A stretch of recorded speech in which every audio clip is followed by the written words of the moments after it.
This is a standard Langstroth beehive. If you've seen a commercial farm, you've seen these square, rigid wooden components and perfect 90-degree frames. But if you cut open a hollow tree, the place where honeybees actually live in the wild, you won't find a single sharp corner or right angle. Former structural engineer Barnaby Miller recognized the mechanical friction happening inside these modern apiaries.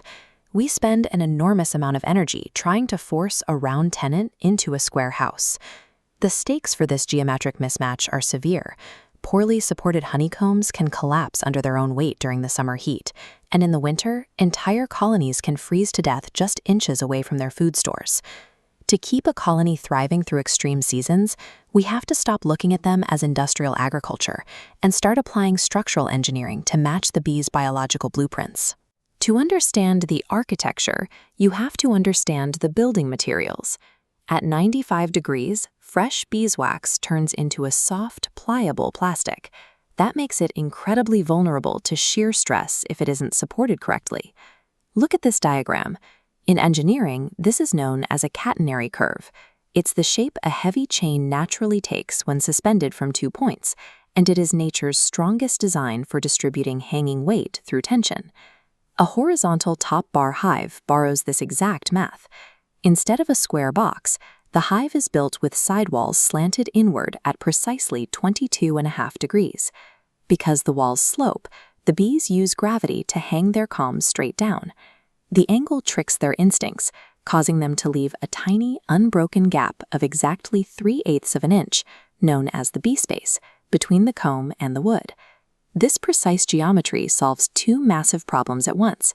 The hanging comb can safely hold 20 times its own weight without shearing off, and the bees never glue their home to the walls of the hive.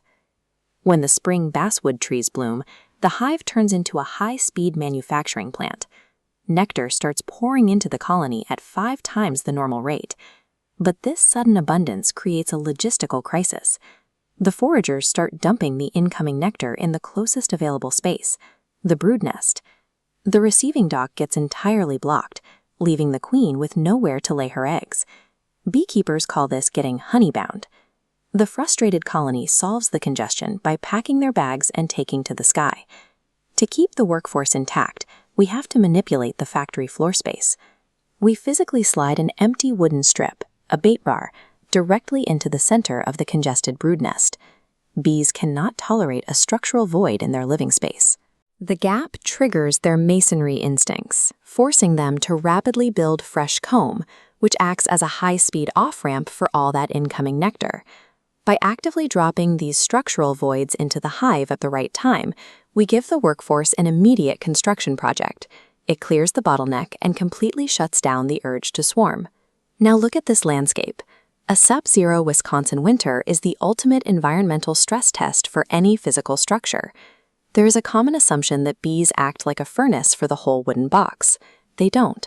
They only vibrate their wing muscles to heat the tight biological cluster of their own bodies. If they are left in a massive 4-foot-long cavity, that excess empty volume acts like a vacuum, pulling critical heat away from the living cluster and freezing the developing brood. This heat map shows the engineering fix. We insert insulated follower boards. As the board slides in, it physically shrinks the internal volume to match the exact size of the cluster, minimizing the conditioned space. But heat is only half the battle. Over a winter, a colony of bees exhales several gallons of water vapor. If that moist air hits a cold, unvented roof, it condenses into ice water and drips directly back down onto the bees. To extract the moisture, we build a quilt box above the colony. It's a shallow, vented attic packed with wood shavings.